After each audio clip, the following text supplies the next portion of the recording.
dengan tanggal 7 besok, Bank Syariah Indonesia melakukan integrasi sistem operasional layanan di wilayah di region Aceh. Jadi momen ini insya Allah besok juga akan dilaksanakan di regional 1 Aceh. Kemudian juga integrasi sistem operasional layanan ini bertujuan untuk memberikan layanan terbaik kepada nasabah dan standarisasi model operasional dan layanan di seluruh outlet Bank Syariah Indonesia. Integrasi sistem layanan di area Lok Sumawe merupakan komitmen perusahaan mendorong pengembangan keuangan syariah dan meningkatkan literasi masyarakat. Proses integrasi sistem operasional dan layanan area Lok Sumawe merupakan salah satu bagian dari proses rollout Bank Syariah Indonesia. Jadi izin menyampaikan juga bahwasanya untuk regional 1 Aceh, Bank Syariah Indonesia dibagi 3 area.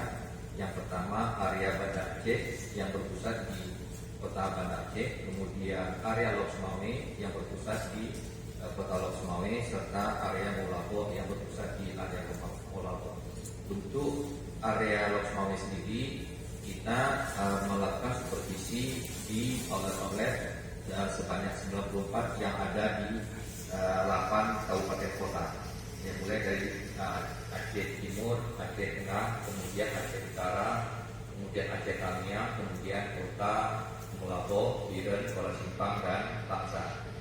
Nah, integrasi sistem operasional dan layanan di regional Aceh ini akan ditandai dengan proses auto migrasi yang akan dilakukan pada tanggal 7 Juni besok, insya Allah Senin. Acara ini merupakan bagian dari proses integrasi operasional cabang, layanan dan produk secara nasional yang telah mulai sejak 1 Februari 2021 dan rencananya akan berlanjut tanggal hingga 30 Oktober 2021. Jadi untuk informasi kita bersama, awalnya proses rollout untuk region 1 Aceh ini akan dijadwalkan pada 1 Oktober. Tetapi mengingat kebutuhan dan perkembangan yang dinamis di masyarakat, manajemen Bank Syariah Indonesia memutuskan untuk mempercepat proses rollout ini menjadi tanggal 7. Itulah komitmen dari Direksi dan Manajemen Bank Syariah Indonesia bagaimana upaya untuk meningkatkan layanan kepada masyarakat khususnya untuk Provinsi Aceh ini.